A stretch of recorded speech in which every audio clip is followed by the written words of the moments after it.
Welcome back to another episode of this series on the work of Joe Bauer, but we're featuring one of the contributors to that who has extended the Bauer model, which is Robert Burgelman. Before I get to introduce Robert, I want to thank our sponsor, Kindle. And Kindle Institute has just dropped their very first edition of its biannual journal, which features a collection of articles from some of the world's most forward-thinking executives, policymakers, and academics, including friends of the show, such as Rita McGrath, with actionable insights and perspectives around things like AI, global trade, and transformation.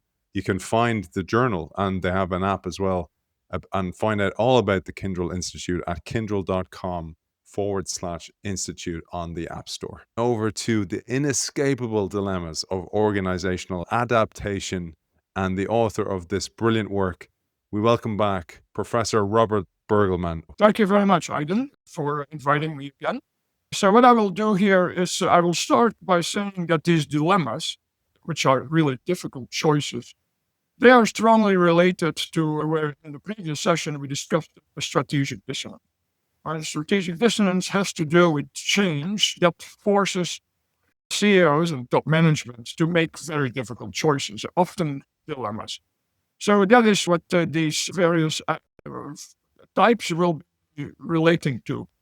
They also relate to the concept that I highlighted in relationship to my extension of Joe Bauer's model, which is what I call the strategic context process.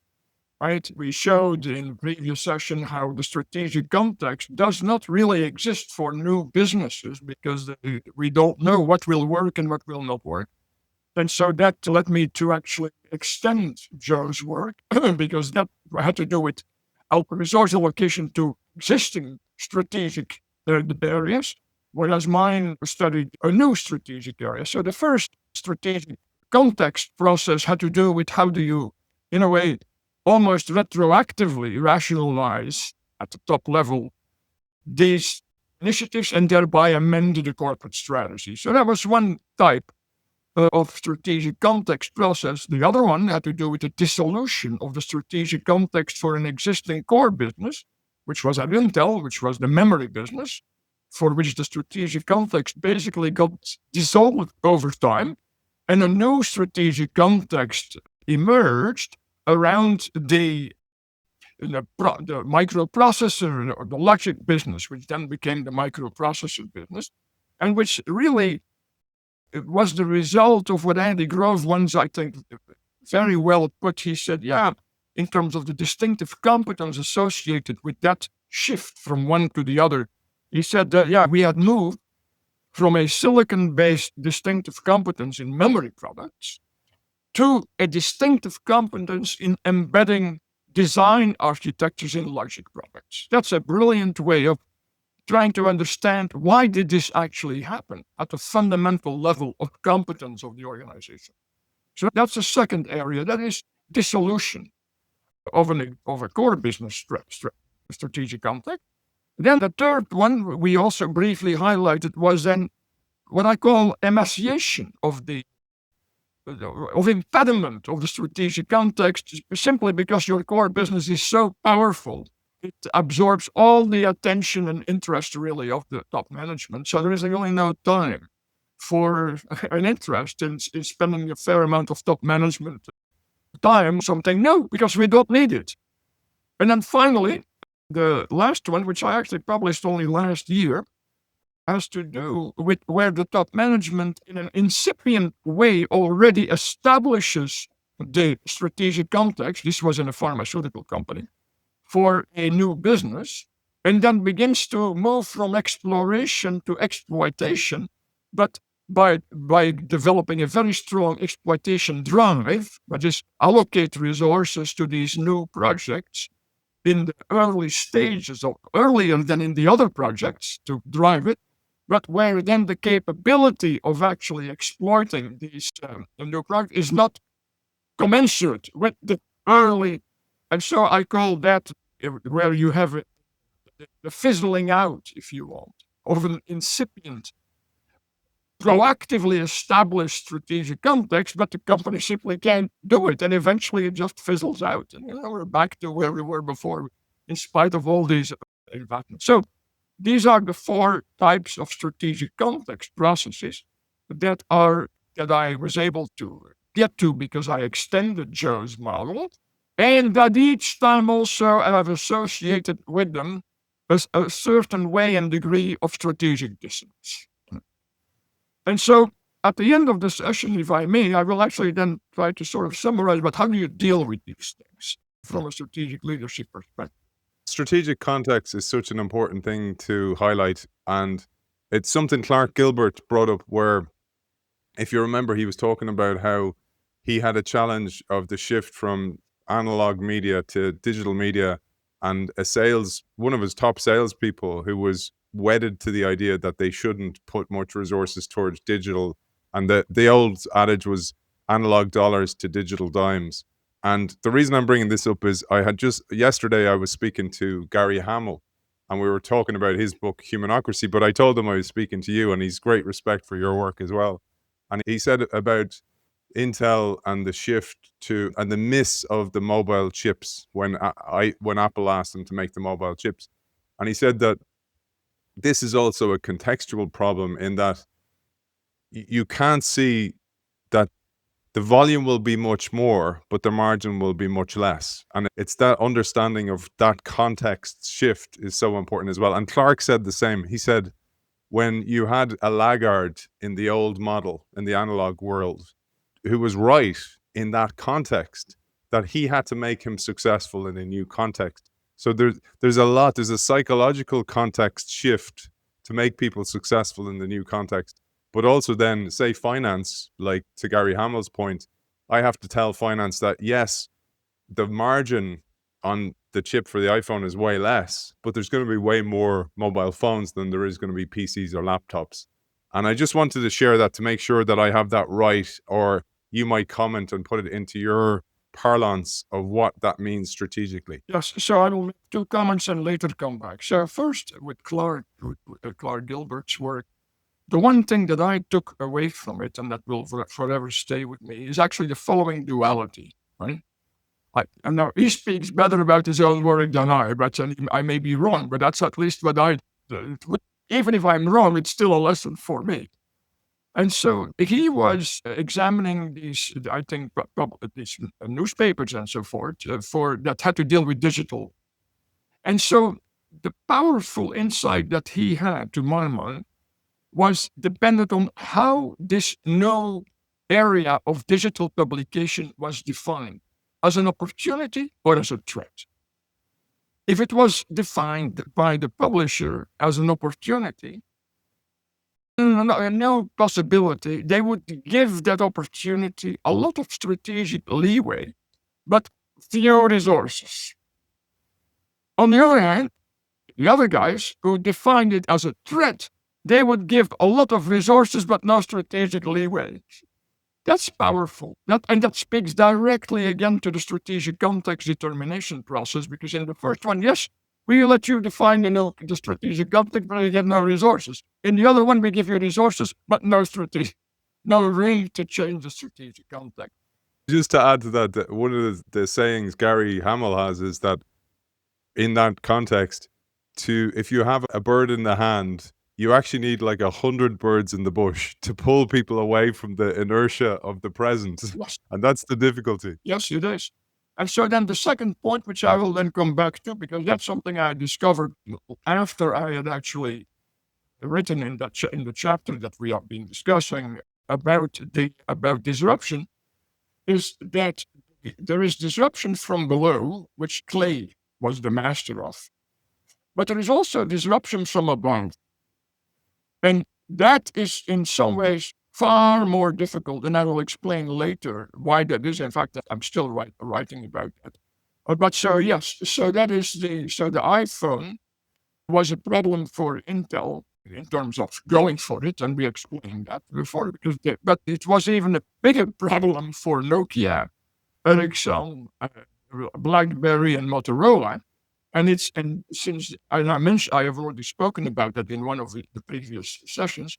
And so now we in the Grove and I thought that Apple would be the common incumbent and a successful one in that mobile communication space. we did not think they would be able to disrupt it because you had these 4 companies, that plus the Chinese one, but especially those 4 were very innovative by themselves. And so now I have begun to try to explain why were Grove and I wrong in thinking that there would not be a disruption. And I've actually identified several aspects that I think help understand that. So we can perhaps come back to that later, because that's something I have just the last few years been able to resolve. Good news on that point as well, that Robert has agreed to come back and do a series on his own work. I have in my hand here a couple of his books. This book is a cracker for anybody working as a corporate entrepreneur inside corporate innovation. It's like I mentioned it's like snakes and ladders of how to politicize your idea to get it over the line, or at least give it the best chance possible. I have also here in my hand Becoming Hewlett Packard. Again, we mentioned this a couple of times, the context of HP and your work there and your understanding of diving inside. And then there's the book you co-authored with Andy Grove, Strategy is Destiny as well, which is the big book that you published as well. And then you mentioned also, for those who are going to buy these books ahead of us and read them, there was a recent book as well I wasn't aware of that you released, a smaller volume. What was the name of that, Robert? It's called Strategy Making and Organizational Evolution, a managerial agency perspective. And by that I mean it really focuses on what managers do or don't do. And the combination of these interlocking activities that managers engage in to get something achieved within that's of strategic importance. So that's coming in the new year in 2026. You can look forward to that. So if you're going to read ahead, some people read ahead, Robert. So if you're going to read ahead, they're the books to do your homework with. They're the books to ask and put on your Santa list for Christmas as well, if you're going to get them. They're still out there. I managed to get copies. They're still available. They're available on Kindle as well. Robert, let's get stuck into dilemmas. The first is the position versus competence dilemma. And we talked about this, but I pulled together a one-liner on it to bring it into my basic understanding. So companies can succeed in 2 main ways, according to this dilemma. Positional advantages, which is like being in the right place at the right time. They rarely admit that.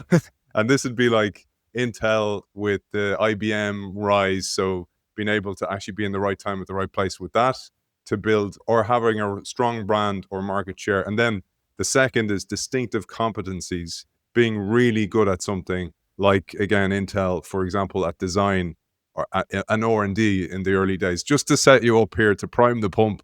But let's listen to the master of what this one is.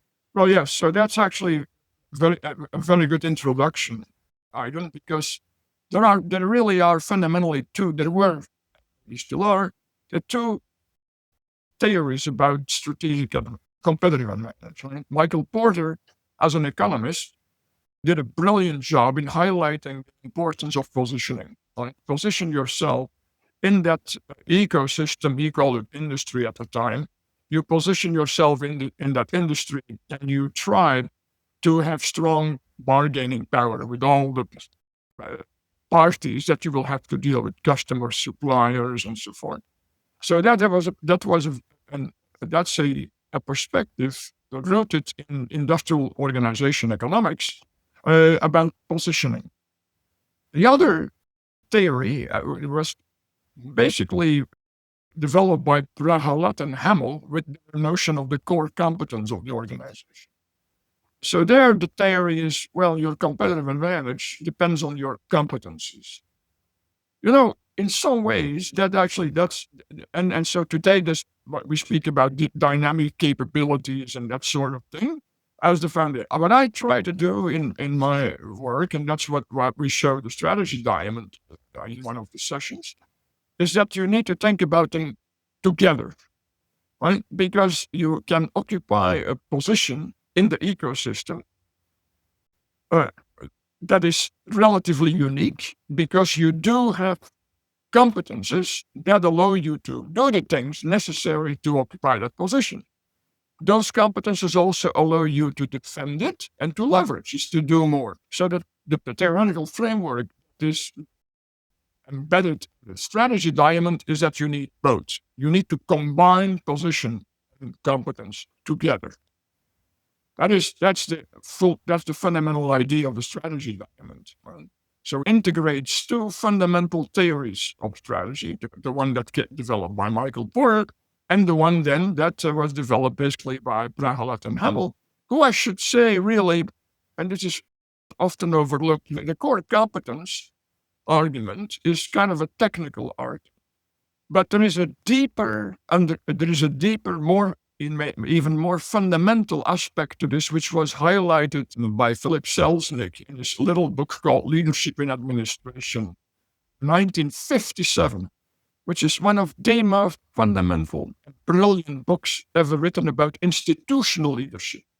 He makes the distinction to go from organizational leadership to institutional leadership, which means that's an organization that is rooted in a very deep competence and the associated values that allow it to do things for the long term in certain ways, in particular ways that are relatively unique. So actually, I like the Selznick book a lot because of that foundation. Well, like Andy Grove had said, our distinctive competence had changed from being strong in memory products to actually becoming strong in embedding like computer architectures in logic products. That's a fundamental, very deep, if you want, distinctive competence that set the company apart from all others. So that's basically, if you want, the foundation on which I have now will develop the dilemma, if I might do it. So a dilemma is a difficult choice. And it is also one that usually rises because of forces in the situation. You haven't really fully grasped where this was leading you. And so now we have to deal with it. So in the case of Intel, Intel faced a competency trap in the DRAM business. Why? Because what they were doing is in 4 generations, actually, in the 16K, that was like the second, you got 1K, 4K, then 16K. They were the leader, and they already came up with no process technology that showed how strong they were in process technology. Did a particular things that were supposedly better for the customer, but actually the customer was not really going for it. So they were ahead with their competence, right? What they could do with their competence, too far ahead of what the customer was doing. Then for 64K, the Japanese came in, and they were doing still things in the standard way, not in that new way that Intel was already pushing, which forced Intel to come up with another DRAM-related, if you want, process technology advance. They called it redundancy. And what it was the following. They said, well, the Japanese are better in manufacturing than we are, so they have higher yields. They have more good chips on every wafer than we do because they are better in manufacturing. So they brilliantly, as they others say, well, the chip is really a matrix with rows and columns. So, what we will do, we'll add an additional column. So if there is an impurity in one of the chips, we can just activate that new column and we will be okay. Well, brilliant, but it really doesn't take off either. Right? So then that was the 64K. Each generation was you multiply by 4. So 16 times 4, 64. Then for the next generation, they came up with a very important and lasting innovation, which was called CMOS, complementary metal oxide semiconductor CMOS, which still today is very. But again, they were too early. Then finally, they came up with one more of these things. But by that time, their market share had dwindled to about 4% or something like that. So they faced a competency trap. Right? They couldn't compete really with the Japanese on manufacturing, but they were extraordinarily strong in material science and process technology. And so they used their competency in that particular competency, but it became a trap because it didn't do them. It didn't allow them to compete effectively against the Japanese that had now begun to compete basically on manufacturing skills. So that's competency trap. Intel faced that competency trap. And so, as a result, they lost their position. Right? From 100% market share to less than 4. So, but then, of course, we know that they compensated with that, with having become the leading player in logic products. They had been better than Motorola and so forth. So then Intel now becomes if you want, they gain a very strong position, right? Because they become the leading player after about 10 years doing all these logic products with the PC, together with the IBM, right, as you just said. They now have a dominant position. The danger when you have a dominant position, which is based on the competencies that you have, but they weren't better than the other guys because otherwise you wouldn't have gotten the major position. But now, over time, you tend to spend more strategic emphasis on maintaining your position as on, well, but is the competency base still the same, or are there other guys who are beginning to do things differently? And so Intel got basically stuck with a position in microprocessors for PCs. That's why they couldn't really do the one for mobile, because in mobile, ARM came out, right? The ARM microprocessor based in Cambridge, where at least the R&D is done around Cambridge University. And the ARM processor, so there were two key elements in microprocessor performance. One was speed, but the other was power consumption. And so Intel is the master in speed, but at very high power consumption. In fact, when Pat Gelsinger was the CTO, I remember that in the early 2000s, he said that the Intel, the next microprocessor, the next Pentium generation, it will generate more heat than the sun. It was a metaphor a bit, but he was saying we can't continue to do that. But so Intel, because of their competency and the position that they had, because people were expecting faster compute, they did not really realize the importance of power consumption, which became very important for the mobile devices. That's in part why they could really never get there, right? And then even later, of course, they missed out on AI and the graphical. So this is an example, I will use Intel, of a position trap. You are the king of that world, but there may be some revolutionaries. The AI one's interesting because they had an opportunity to buy NVIDIA in the early days. Sure. And I wondered, were you aware of that with the leadership team? And because of the heat, say, in the mobile phones, the early mobile phones, people's phones used to go on fire. You still hear it in the plane.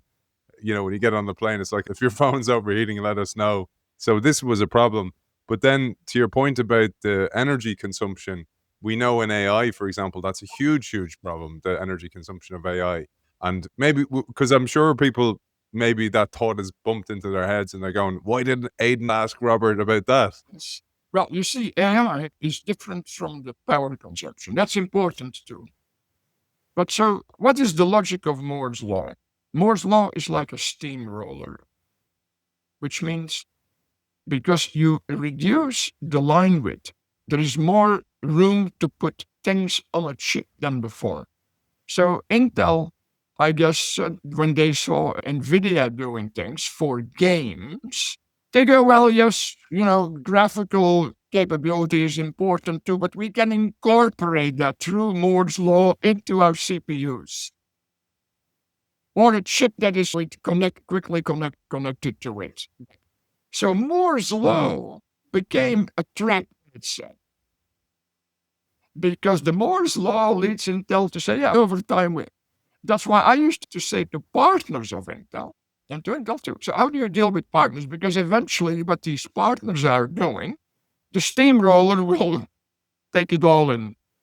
Which I said, you must warn your partners that this naturally happens. This is not because we are bad guys. The logic of Moore's law, that's a technological logic, will lead to incorporating more and more capabilities into CPU. So if you want to, stay alive, partner, You must stay ahead of us. That's your game. But we warn you. But when AI came along, suddenly application space for GPU grew dramatically. Actually, I was told, I have to be a little careful here, but I can actually say this. So I discussed this with then the later CEO, and he told me, well, we have the CPU, and we have acquired a field programmable gate array company called Altera. And so CPU plus field programmable can actually, he said, this is all matrix algebra. And it's actually true. But he said, we can, with the combination of those two, deal with algorithms that are less well defined. Whereas NVIDIA must deal with very well defined algorithms. So I went with my colleagues from Stanford once to that's why I can list this story, otherwise I would not tell it. I went to NVIDIA with my colleagues, and so I asked Jensen this. I said, Jensen, at Intel, they believe that when you combine the CPU with field FGPA, that you can actually deal with a broader range of algorithms than you guys. Is that true? And you know what he said? He said, yes, it's true. But he said, there are not enough software developers. And Intel is not a software company. So they probably didn't really fully grasp it. It's a little bit like the Nokia shift. Yes, and later I will come that, because you see, this is not because these players are stupid. Because you learn nothing from a stupid player doing something stupid. You only learn something if a very smart player doesn't see something. And I'll explain later, if we have enough time, why Nokia and these others didn't see what could happen and did.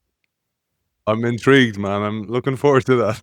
So now I have explained the traps, like the competency trap, which then leads you to lose your strategic position, like Intel and DRAM, or the position trap, where then your competence begins to fall behind what some of these other highly dynamic can do as the world is beginning to change.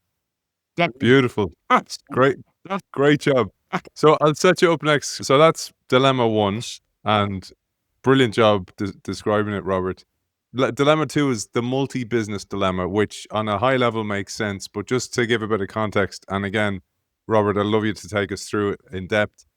Companies that own multiple businesses can sometimes protect the weaker parts of their portfolio from real competition. They create a false reality for those companies to keep them in the portfolio, perhaps. Maybe this is power, maybe it's status, maybe it's somebody's legacy, like we saw a little bit with DRAM for Intel. There was people hanging on to that past because it was our identity. While that may seem like a good short-term move, it can weaken the whole company over time. And that is the key message of this one. But I'd love you to tell us through your lenses. So, remember from our previous discussion, it took about 3 to 4 years for the top management of Intel to realize that they are no longer a memory company.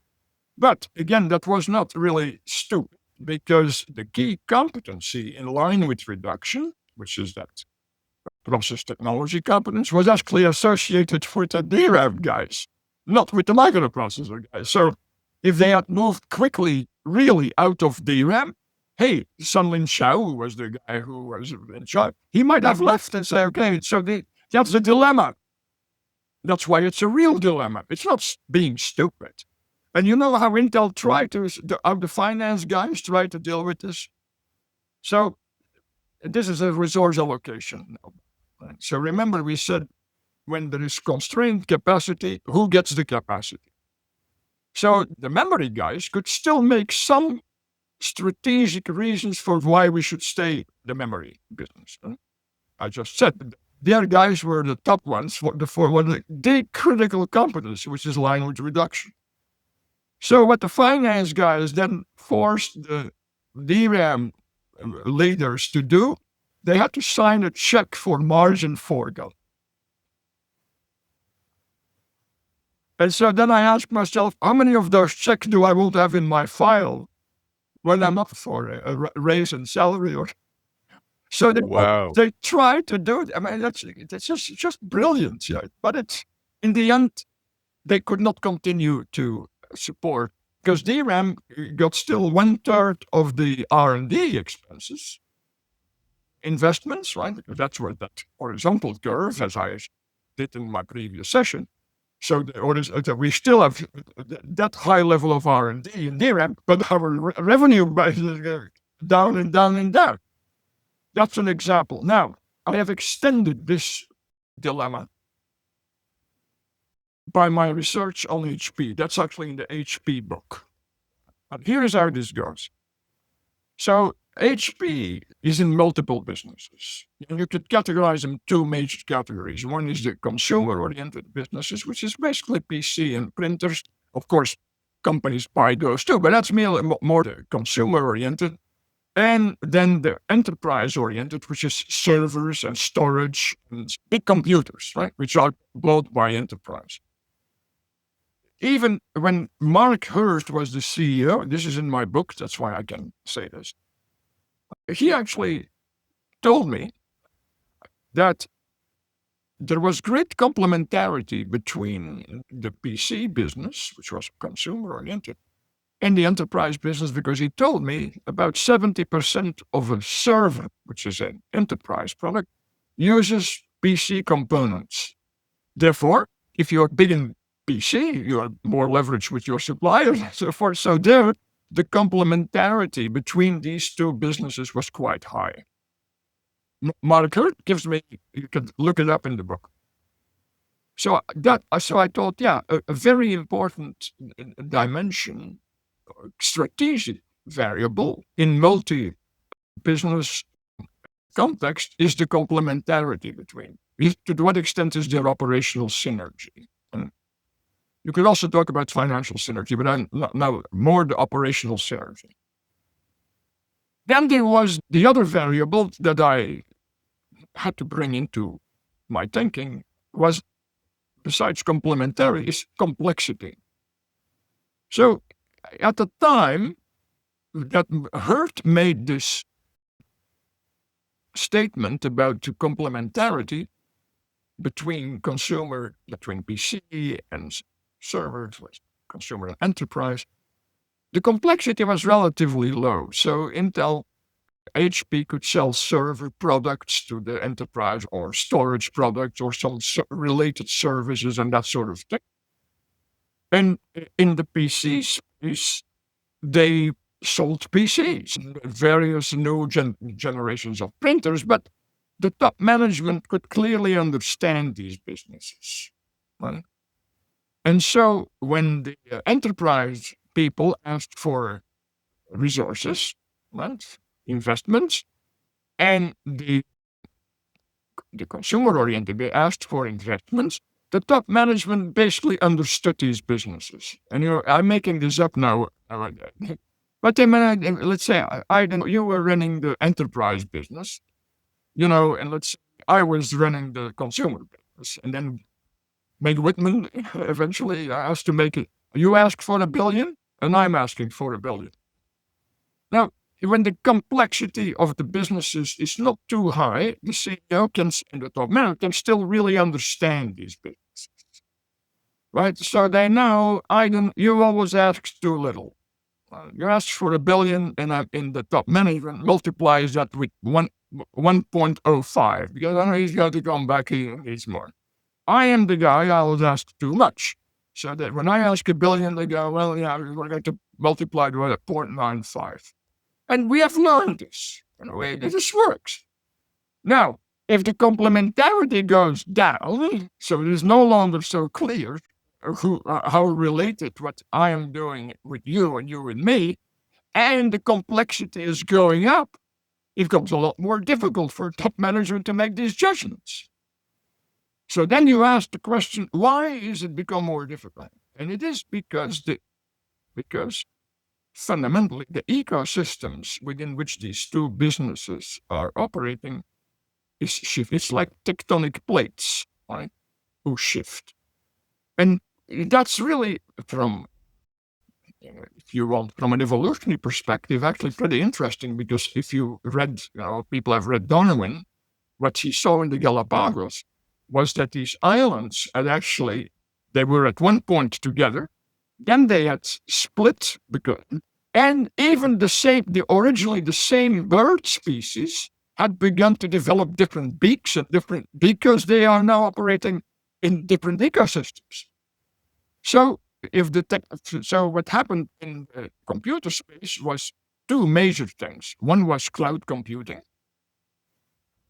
and that was also related then to software as a service a little bit later, right? Because people could now work with Salesforce. And so as a result of these technological paradigm shifts, I call that the tectonic plates on which each of these businesses was resting, they diverge. And so now you have what Darwin and biologists call speciation.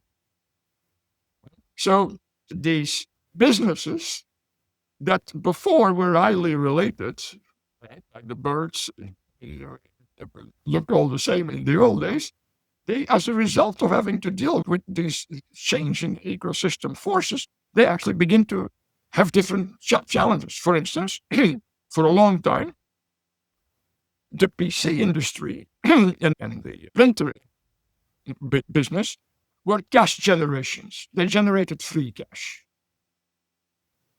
And that free cash could be taken because why? Because their rates of growth were not as high anymore relative to what they could generate, because of their market shares that they already had. So they had generate free cash. Right? The enterprise guys, they need to grow. They want to grow, not always effectively, but they claim they have growth opportunities. So for a long time, in fact, Whitman even did that for a while, take cash from the PC and printer and put it into the enterprise. Now I am Robert, the guy who is running the consumer business, and I'm beginning to say, wait a moment, my opportunity set has changed. I have more, but that COVID actually was a big force in that too.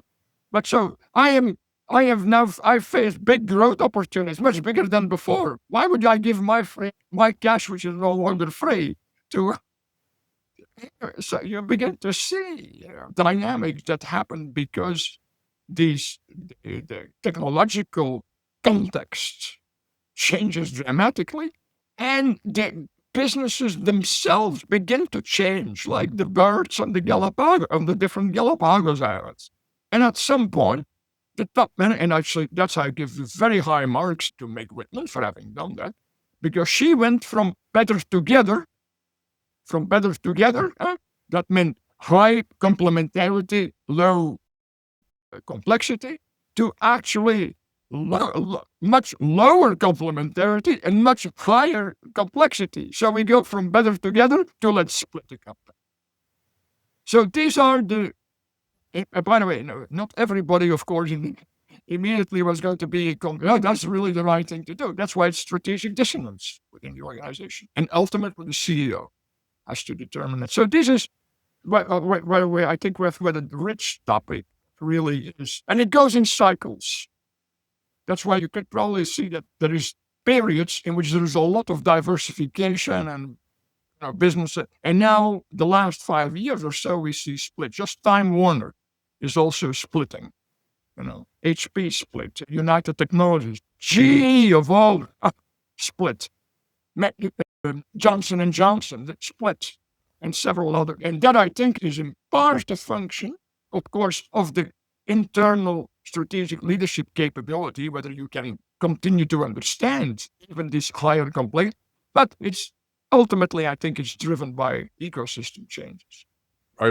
Thanks to you, I read that organizational ecology book by Hannon and Freeman that you recommended. Yes. And I was really struck by that whole idea that, and I kind of landed on that myself, whereas like, species of organism morphs and it changes to adapt to its current climate or business environment.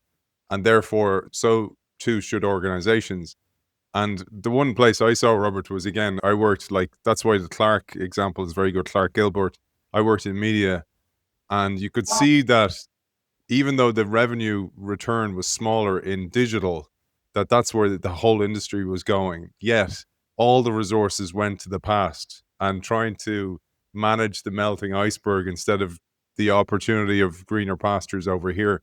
And that's such a very difficult dilemma to manage, because also, as I mentioned, their status and position and legacy of the old business all lies there. And when the CEO lies there, when the CEO lies in the legacy dying business, the new people are really screwed, and they usually leave. Exactly. In fact, yeah, yes. Actually, I did big case studies on the Swedish media company called Bonnier News. Yeah. And so I may already have mentioned that, but that CEO, Anders Ericsson, is a really brilliant guy, because what he did, he realized that there was still a large number of readers, older probably like me, who still wanted print, but print is on the decline. And so rather than some of them immediately went out of the printing, he realized, no, we still need print, but I am going to impose efficiency on print. In other words, Aidan, you are not going to stop your printing operations, but you're going to have to make them break even at least. So what are you will have to bring the costs down if you want. Otherwise, I'll have to shut it out. I'll have to stop it, but I give you a chance to show how we continue to do things that some of a large customer, and by the way, these are well pay a lot. We make a fair amount of money out of that one rather than out of the digital one. But you must be viable. That is the. So anyway, I'm going too far now in this, but this is how the really outstanding CEOs are able to do this. And they go, yes, we still need the print, but print must be viable. You are the guy who runs the print. Show me how you're going to do that. And if you can't, then maybe we have to get out of it. There's a key line in that section. We're still on 2, by the way, dilemma 2. Yeah, and you said that a biased CEO must not interfere with the autonomy of middle managers in allocating resources to projects. Now, that is so difficult if that CEO is biased towards the past, or their own legacy, or their own status, or how they got to the CEO position was from the past products. And I just thought we'd shine a light on that one, because this is probably one of the biggest difficulties for a CEO. Yes, it is. Actually, even in Intel, Gordon Moore will probably admit that to I called it emotional attachment. And emotional attachment is not bad per se. It can become bad because it's got to have, but that eventually becomes because for instance, one of the things that Gordon said, well, we stay in DRAM because it's our technology driver. And the reason for that was, of course, in part the line width, but also because DRAM was still the highest volume product. Now, in manufacturing, if you know something about the learning curve in manufacturing, unit cost is a function of volume, but not scale. It's the number of times that you have done this. So it's another word that I just escaped. It's scale, but not scale like bigger machines. It's the number of times that you have done something. That is the scale, because that is what teaches you how to improve. And so that for a while, at Intel, there was the belief that we learn from our large volume DRAM manufacturing things that are important for other products as well. The problem with that argument was that Intel was down to 4% market share, whereas Hitachi had 15% market share. So then you ask, what is the cumulative? It's cumulative volume. That's the term, cumulative volume, right? Then you go, wait a moment. Then the learning curve of Hitachi is probably a lot steeper than the learning curve of Intel. And then, of course, brilliant guy at Intel said, well, that's true, but I'll use better statistical techniques. It probably was in part correct. You see, man, I could stay on this for a long time. It's very difficult. So the next one then is and this is your term, co-evolutionary lock-in dilemma. So this is exploit versus explore. I'll just give a bit of context to link it back to the previous chapter that we talked about as well. And I wrote about this, and Robert kindly checked it to make sure it was accurate. This idea of target fixation, that you're so fixed on a strategic direction that you miss changes in the environment, or you make those choices, you make the resource allocation process directed on where you're going. And you say here, Andy Grove's ability to vectorize everybody at Intel in the same direction led to quick convergence of individual beliefs. So away from DRAM towards microprocessor.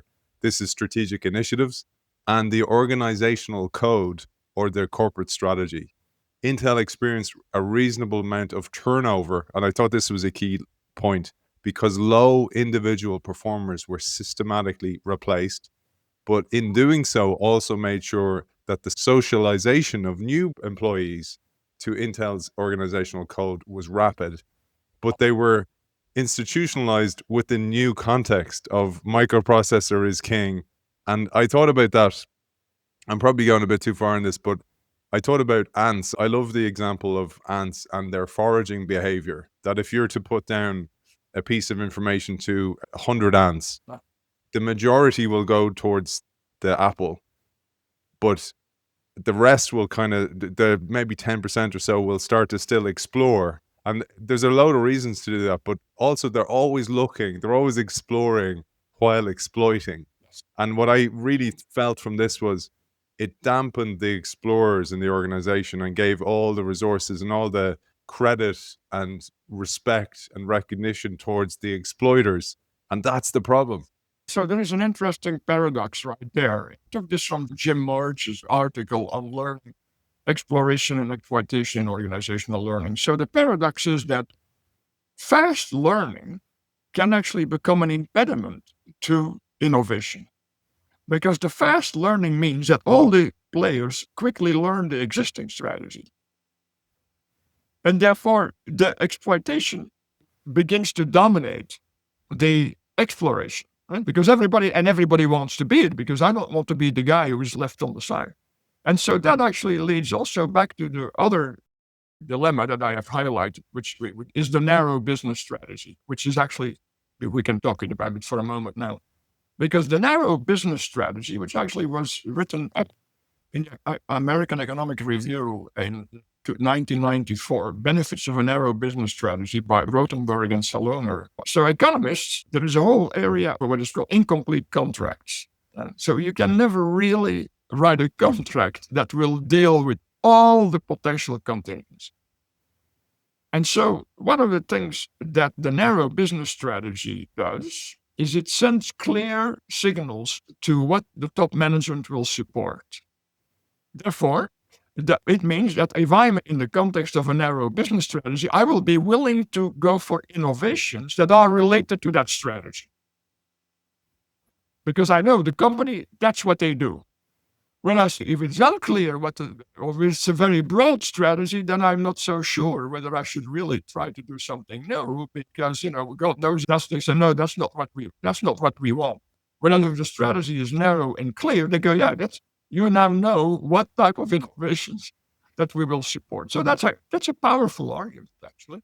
And it did happen at Intel, as I mentioned last time, because you could do things on the side, but don't get in front of the train.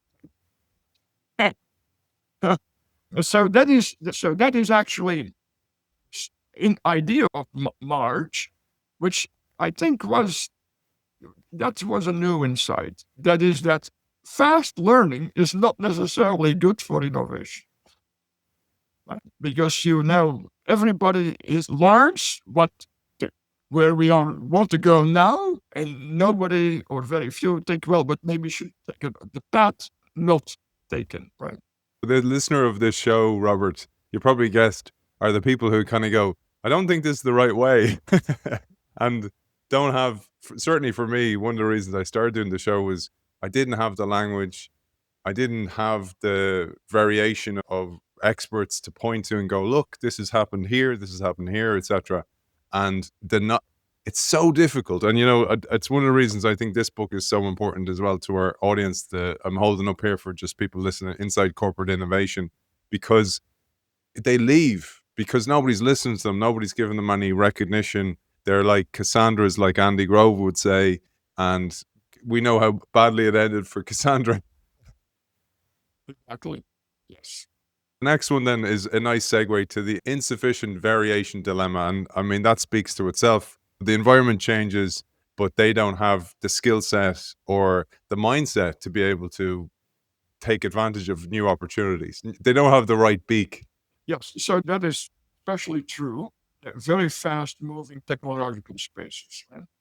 Where you can have new ideas, but even though you have a lot of autonomous initiatives, the rate at which you can generate those is not commensurate with the rate at which they are generated outside of your organization. For instance, through the venture capital.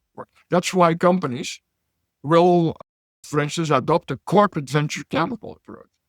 I've just written some case studies about JetBlue, who actually did create JetBlue Ventures. But then at some point, it's pretty interesting because I'm going to do an update now, because now actually JetBlue has been under some interesting pressures as well. And they have now sold basically the corporate venture capital unit to another one. They have a stake still in it, but it is so. For instance, in the 90s, Cisco was very good in acquiring. And you see what they then do, the key was they didn't acquire big companies. Because big companies already have their own culture, and it's far more difficult to integrate these different cultures. But they were trying to understand who in the space which venture capital is basically supporting a multitude of new ventures, which ones are likely to become leaders, and then we acquire those if we can before they have become actually big, because then they have their own culture and so forth. So that was actually a very good model. I think today the same thing is happening with AI. Right? There are so many AI initiatives and models and directions. Look at Microsoft and Google. They could not sufficiently generate themselves all the variations that potentially will be important for building a new strategic factor, if you want, in that space. And so then they have to acquire. They have to look around and acquire and develop a competency in actually determining who is likely to be on the winning side for that. Yeah, so that is also a cyclical thing, because that is why in Autodesk, which I've got case studies on, the CEO before Anagnost, he let the 1,000 flowers bloom. Why? Because the technology spaces were open-ended, just like Intel when Gordon Moore was the CEO. And we don't really know what all the opportunities are. So then when Anagnost came in, he realized that space with software as a service, which is the big transition, that has already narrowed. And so I can now focus more a little bit like Grove. But now with AI, he has to open it up again. So it goes through cycles. That's such an important point for the type of leader you need at certain points in the life cycle. That's exactly right. That's right. And Intel did that. Okay, I'm not going to say too much, but they did that very well with Robert Noyce and then Gordon Moore and then Andy Grove and then Craig Barrett still. Then afterwards, I think it became more difficult. And Robert, in today, so that's for our audience today. One of the things that often comes up for me is that when I'm working with companies, I will say you need to have a hand in new opportunities. It doesn't mean you need to bet the farm. You could do small investments in these, get a position in the companies, and it's as much to learn from them as it is to succeed in them, because of the capabilities problem of waning capabilities.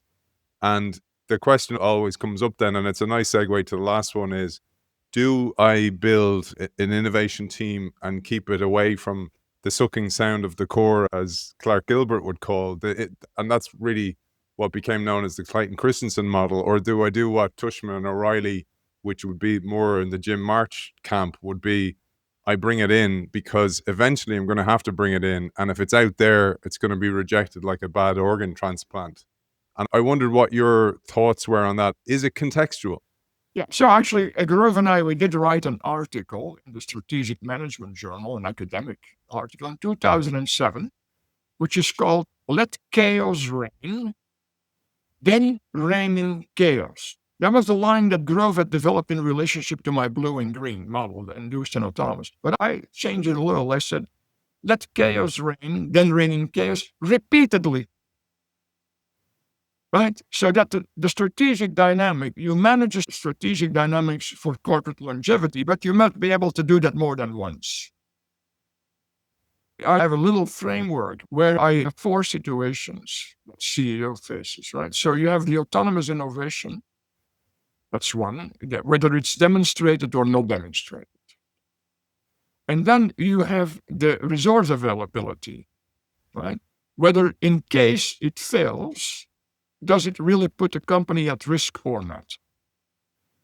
So now you have 4 combinations. So if the autonomous initiative is demonstrated, and you have enough resources that even if it did fail, you would not put the company at risk. I call it a safe bet. Then there is a situation where actually it's not yet demonstrated, but you do have enough resources so that if it were to fail, it would not put the company at risk. So that in that box, you must wait before you bet. But the question is how long? So that's where you wait to bet, but the question then is how long? The lower ones are dangerous. Where the cash reserves are insufficient, that's dangerous because even if the autonomous opportunity seems to be validated, you are betting the company. Right? And then the worst case is it's not yet validated. You don't have the cash reserves, but you are desperate, so you make it desperate. And it is somewhat related to that previous framework that I have there, strategic dynamics, right? Where you have a stable industry structure, or where you have at the other extreme a runaway industry change. And so, I think in the paper we give some examples on part of Intel. So I'm just going to tell you here, me and Robert went off piste down that rabbit hole talking about his other books as well, which we're going to cover in the future. I'm not going to publish what we just did there, but it was essentially leading us up to the very last of these dilemmas. This is the one that we kind of touched on, just talking about the idea, do I put the corporate outpost miles away from the core company, or do I put it in the core company, or at least very adjacent to it, which is a link to the disruptive technology dilemma, which is essentially the innovator's dilemma, which is also very closely aligned to the co-evolutionary lock-in dilemma. Yes, Aidan. So this is now, I'm going to elaborate a little bit because now I will, what Clay came up with was very brilliant, was this low-end disruption. They're coming up with a good enough product that the low end of the demand distribution would be happy with, that finally we have something we don't have to pay so much for and it's good enough. And so, as you may recall from the previous session, I actually, when I discussed this with Clay, I said, well, but by having written your book, that's the end of disruptive innovation. Which CEO is still going to give up on the low end if he knows or she knows that the next step will be they'll take another segment of it? So that's low end. But what Clay did not really write about, and nobody did, was the disruption can happen on the high end. So if you remember for a moment, when I talked about in one of the previous sessions, I said on the vertical axis is performance. That's a vector with a number of things, which really is the elements that customers value in the performance of the device that you are, or the product that you are selling. Then there is the horizontal axis is time. There is average demand curve for performance, because naturally these things get better over time. Every product engineers try to add more features. Clay even made the important observation that in fact they overshoot even, right? So they do even more, meaning that you're going to have more features, and so they intersect at a higher level if the demand curve is a normal, let's say, normal distribution around that average demand. So then through overshooting, they intersect with even a little bit higher than the average demand. And some customers go, oh, this is great. It's more than I had expected. But so what did the iPhone do? So even though through overshooting, you intersect with a somewhat higher part of the demand distribution. There is always a latent demand for even more. It's above that. What Nokia doing, Motorola, Ericsson, and Nokia, number one, sells 400 million units in 2007. So they are doing pretty good. But the iPhone, there was still demand for better than that. A usage model that was different from that vector of performance that everybody is familiar with.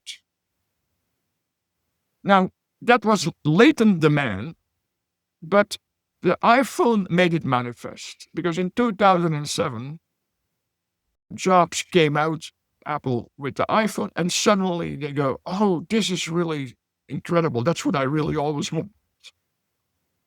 So now you ask, how come that Nokia and Ericsson and BlackBerry and Motorola, why did they not see this? Could respond in time. And so I'll highlight now 4 elements of that. The first one is each of these companies is operating on their own S-curves, which are curves of product development progress. They use the competencies that they have, which are best in the industry, because that's why they are the leaders. So as a result of operating on that same in 2-dimensional space, on that S-curve, they only look forward within that space and say, hey, today we're good, but next time we're going to be even better. But using the usage model, the perceived value vector, everybody is familiar. So that means there is income. That is why this disruption is almost, I'll explain why sometimes it can be solved, but often it cannot be solved. We could give examples of where that happened. So the first factor is that I call incumbent myopia. I am running on my S-curve as fast as I can, or with deliberate speed, let's put it up. And I can't see beyond, because I'm the best to begin with. That's one thing. So then there's a competency gap, because how come that Apple can bring out a usage model, a performance vector, that is better than mine? I am already overshooting.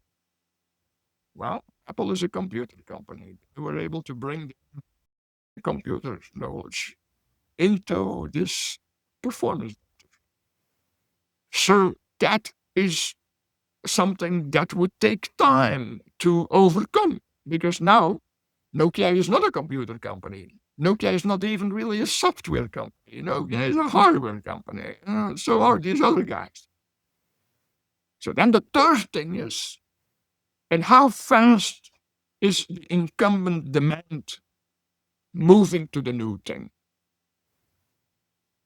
In the iPhone case, and then with Google, Android, very fast. Within 3 years, basically, Symbian was all the way. That was the operating system. Okay, all the way down. So these guys didn't really have time to bridge the competency to be able to do the same thing that Google. And then finally is what the ecosystem, so you have now iOS as a platform, and Android is a platform, and now you have developers who are working on this platform, and they rapidly develop very valuable applications that the customers really want. And so you can basically say there was no way, really, that Nokia or Motorola, and because actually some people have written, there was disarray in Nokia, and that's why they couldn't do it. No, it's the other way around. It's because they couldn't do it that there was disarray. Yeah, and at the time, Robert, my work was in media, and I was building apps, and Nokia actually gave us money to build apps for Symbian. That's how desperate they were to get people, because app developers just weren't bothered building for them. Yeah, I was actually a little bit involved, because the Finns Finnish resource organizer asked me to come and give talks about this, but this is something I probably should not really talk about. Sure. Sure. And actually, just a couple of things I'd learned since on the Nokia case was one of them was Paul Nunes, who wrote Jumping the S Curve, Big Bang Disruption, a great friend of the show. He was the head of research for Accenture for a long, like 30 years plus, head of thought leadership. Great guy, by the way, you'd love him. He said that one of the problems was Nokia had overinvested in the dumb phone capability to the point that they had these huge mortgages in China for the factories that were only capable of building these dumb phones. So that was one thing, this endowment. And then Gary Hamel and Rita McGrath, both on the show, said they had both seen that Nokia had built a touchscreen tablet, like an iPad, they didn't call it that, but also touchscreen phones. They had built them, but they didn't allocate the resources to them or the attention to them that was needed to propagate them for the future. So actually, it's even deeper than that, because BlackBerry also developed a touchscreen, but it did not offer the touchscreen experience. That's the difference, because they did not have the computing technologies, like the operating system and so forth, the GPU that actually Apple already had. And they had, because with Wi-Fi, they knew about communications too. They didn't have a great, actually, they were 2.5G as a practice, but they had. So these other guys, yes, they developed touchscreens, but not the touchscreen experience. That's the difference. And they couldn't, because they did not have the competencies to actually create the experience. That's different. And that is, in a way, that's why I think this is just like with Kodak losing to the digital camera. Those are situations where, unless there is enough time, because so now I apply this to electric vehicles, right? So there, the time of adoption is much lower. So there maybe they have time to develop these competencies, which Nokia and the other three major ones did not have. That point about time, again, Paul Nunes talks about this. He said that the distribution of technology curve, the Everett Rogers curve, has become so consolidated now. He calls it the shark fin. It goes like this, and it rises and falls as quick. Yep. And one of the problems being that you could actually, though, think you're very successful and then overinvest in the product, and then nobody wants it anymore by the time you've geared up and created your factory and hired all these people, and now it's moved on. And it could be because somebody did a post on social media or an influencer got behind your product or something like that. He talks, for the example, but an apparel company, American Giant, actually, as the big example.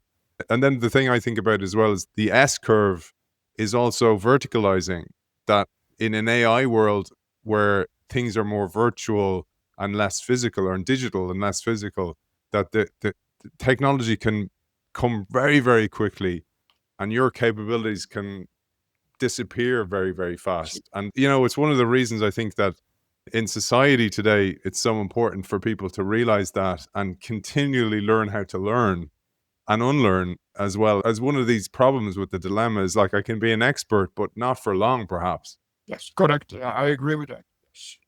I don't have the solutions, but so this brings us back to what strategic leadership is really about. And so there you could say it really depends on your ability to engage with people that are maybe having different ideas than the ones you have, and being able to separate signal from noise.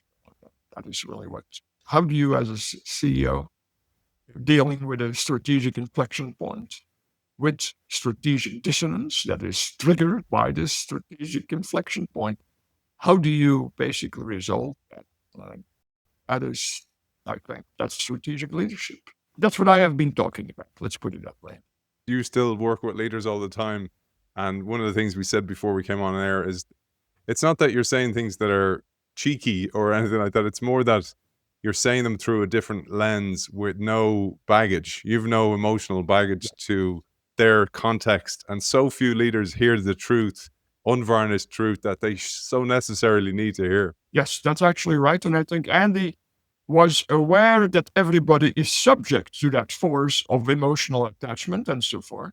But he was trying, at least, always to disengage from that and take as an objective, if you want, and data-based assessment of the situation that you could possibly do. But that means you have to listen also. Just that piece about Andy and having you as a mate, having you as a friend in his ear all the time. And, the famous story about Clay Christensen coming and he goes, I heard about your book. You've got 5 minutes. Tell us about it. and Clay pushed back and said, I'm not going to tell you what to do with your business, but I can tell you the lens so you can see through the lens of the theory and then you make your own decisions because you know your business best. And I wondered, were you around that time? Were you in that meeting? Because he brought him into Intel. So it's interesting because Andy actually, while he was very aware of Clay, required Intel to develop a low-end microprocessor. Actually, I was once in a meeting where he was talking to his top executives, and so that I will probably not bring up here about this. They did. But the irony is that actually the threat did not come from below. It came from MD high. And for the reason that I have just said, that they had a position trap, which led them to not pay attention so much, even to who could.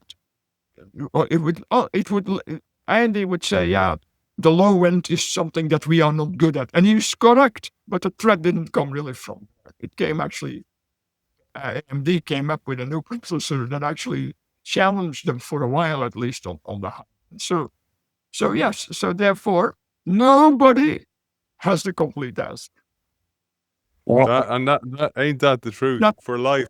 And so I also, I was said, look, they said everybody calls everything a disruptive technology. So what does it really mean? It becomes a buzzword. So each time in my classes, when someone, I do that in executive teaching, when someone uses a word like that, I ask them to define it. I said, I am a non-buzzword guy. And I know nothing. So you use disruptive technology. Tell me once, what does that really mean? What is your definition? Where a leader is willing to give up a low-end product because it looks like we will all do better. That's why I told Clay, once I understand that, this will not happen to me. But then he did not think about the high end. And Andy Grove himself, who was such a keen guy, and he liked Clay's work a lot, I know it, he did think it was the low end that was a threat, and I was the high end. Oh my God. It's so difficult. It's so difficult. And I think that's really important to call out how difficult it is as well, Robert. Robert, I am so grateful. I'm so privileged to have spent this time with you, and I'm very, very grateful for you. And I'm even more grateful to cover your future books that we're going to cover when we carve out some time and do deep dives into this work, because personally I've learned so much, got some great messages from the audience as well, and it's been an absolute pleasure having you on the show. Thank you. It was great working with you, and I look forward to staying in touch. Robert Burgelman, thank you for joining us. Bye-bye. All the best to the audience as well. Once again, thank you to our friends Kindrel and the Kindrel Institute, who have just launched their first edition of the biannual journal, which features a collection of articles from some of the show's previous guests and friends of the show, such as Rita McGrath, and some of the world's most forward-thinking executives, policymakers, and academics. Michelle Walker's in there, for example. Dr. Helena Bosky, who's been on the show on her Brain Bite series, is in there, and many, many more. You can find out a lot about AI, global trade, and transformation in there. You can find it at www.kindrel.com/institute, or you can download the Kindrel app on the App Store.